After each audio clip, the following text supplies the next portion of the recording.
வணக்கம்.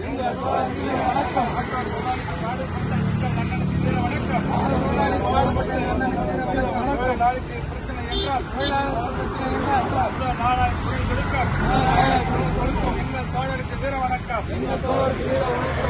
இருந்த தோழர்களை ஓராளாய் மாற்றிய தோழருக்கு வீர வணக்கம்.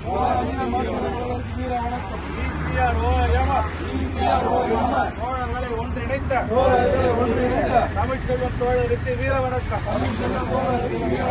போராட்ட களத்தில் வேறொழியாய் பேசும் விதி வாங்காத தோழருக்கு வீர வணக்கம். செவ்வணக்கம் செவ்வணக்கம் செவ்வணக்கம் செவ்வணக்கம் செவ்வணக்கம் செவ்வணக்கம் செவ்வணக்கம் செவ்வணக்கம் தமிழ்ச்சோருக்கு செவ்வணக்கம்.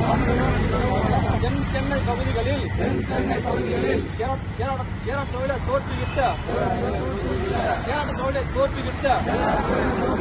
தமிழ்ச்சோருக்கு செவ்வணக்கம். தடைகள் பல வந்த போதும் அடக்குமுறைகள் வந்த போதும் மறந்தாமல் எதிர்த்து நின்ற தமிழ்ச்சோருக்கு வணக்கம். கங்காறு பழமொழியை கற்று தந்த எங்கள் தமிழ் வணக்கம்.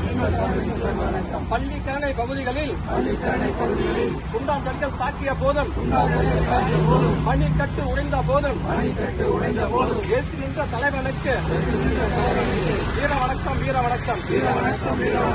இப்படி தன்னுடைய வாழ்நாளை சக ஆட்டத்தொழிலாளர்களுக்காக தம்மை அர்ப்பணித்து வாழ்ந்து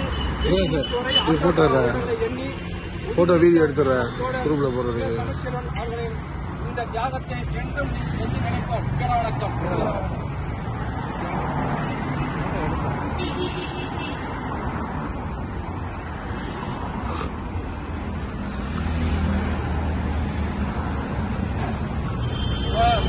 இந்த 1/12 இந்த முதல் நினைவாக முன்னிட்டு தமிழ்ச்செல்வனுக்கு ஒரு 2 நிமிட மௌன அஞ்சலி செலுத்தப்படுகிறது.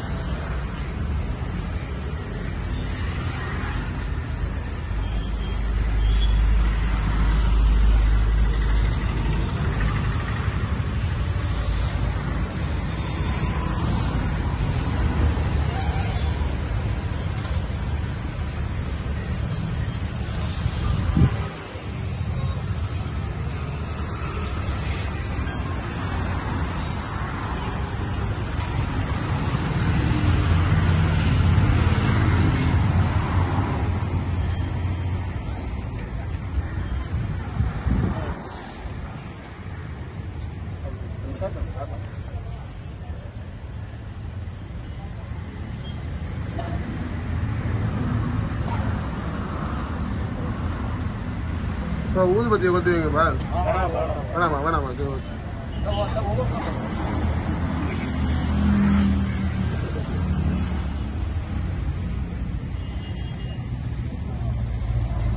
சுரேஷ் எப்படி நான் பார்க்கலாம்.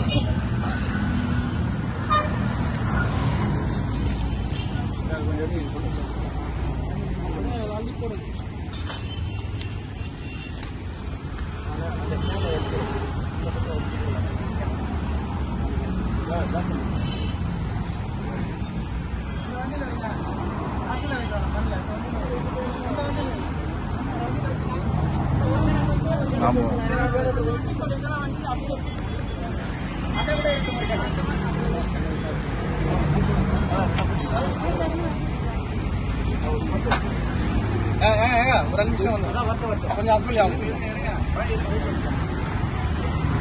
எல்லாரும் ஏற்பாடு தான் பண்ணி சைட்ல எடுத்துதான் வச்சுக்கிட்டு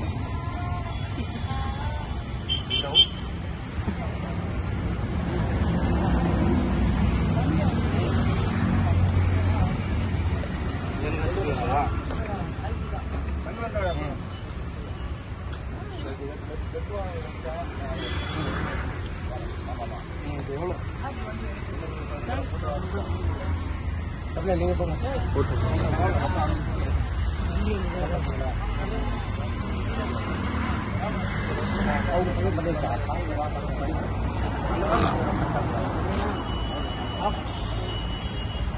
தோழர்களே, எல்லாருக்கும் வந்து வணக்கம். நேற்று வந்து கடுமையான வெயில் சூழ்நிலை, புயல் சூழ்நிலை சென்னையில இது மாதிரி வந்து நம்ம வந்து தமிழ்ச்சர் தோழருக்கு அஞ்சலி கூட்டம் நடத்துவோமா நடத்த மாட்டோன்ற ஒரு சூழ்நிலை நம்ம ஏற்படுற சூழ்நிலை. அதெல்லாம் கடந்து நம்ம வந்து அஞ்சலி செஞ்சிருக்கோம். என்னன்னு சொன்னாக்கா வந்து பல்வேறு மனிதர்கள் பார்த்திருப்போம். பல்வேறு நேரத்துல நமக்கு வந்து பிறந்ததுல இருந்து நம்ம முடிகிற வரைக்கும் நிறைய பேர் காசாவாங்க. அதுல சில மனிதர்கள் மட்டும் தான் வந்து மனசுல இடம் பிடிப்பாங்க. அப்படி இடம் பிடிச்சது தான் வந்து ஆட்டோ தொழிலாளி பார்த்தீங்கன்னா தமிழ்ச்சர். 30 வருஷத்துக்கு முன்னாடி வந்து சிபிஎம்ல வந்து வெறும் வந்து ஆட்டோ சங்கம், பெட்ரோல் ஆட்டோ சங்கம் மட்டும் தான். ஷேர் ஆட்டோ சங்கம் வந்து இருக்காது. வேணான்னுவாங்க. ஏன் வேணானாக்கா 4 பேர் 3 பேர் வண்டியில நீங்க 10 பேருக்கு போவீங்க, எங்க வாழ்வாதாரத்தை காலி பண்ணுவீங்க, அதுக்கு நாங்க வந்து இடம் கொடுக்கணுமா, ஷேர் ஆட்டோலாம் வேணாம் அப்படின்னு சொல்லிட்டு மிகப்பெரிய சண்டை.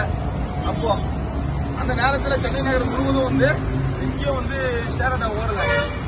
சென்னையில வேளச்சேரி, தூண்டில, திருவாமியூர், ஈசிஆர், அடையாறு, ஓயமாறு இது மாதிரி நேரத்தில் ஒரு தமிழ்ச்செல்வன் வந்து ஷேர் ஆட்டோ எல்லாம் உண்டு வைத்து சிபிஐல அவர் வந்து இணைச்சார். இணைச்சு ஒரு பாட்டம் 2 பாட்டம் இல்ல, அவர் வாழ்க்கை நாள் முழுவதும் வந்து தொழிலாளி வர்க்கத்துக்காக தியாகம் பண்ணக்கூடிய சூழ்நிலை உருவாச்சு. அதிலும் வந்து தொழிலாளிக்கான எந்த பிரச்சனை வந்தாலும் முன்னெடுக்கிறது தமிழ்ச்செல்வன். என்னன்னு சொன்னாக்க கிட்டத்தட்ட வந்து சிபிஐலயே பிரச்சனை வந்தது தொழிலாளி வர்க்கத்துக்கு. அப்ப நான் இருக்க மாட்டேன், என் தொழிலாளிக்கு பிரச்சனைனாக்க நான் நிக்க மாட்டேன் அப்படின்னு மார்க்சிஸ்ட் கட்சியில வந்து இணைஞ்சாங்க. மொத்தமா ஆயிரக்கணக்கான தோழர்களை கூட்டு வந்து இணைச்சாங்க. ஏன் இணைஞ்சாங்க?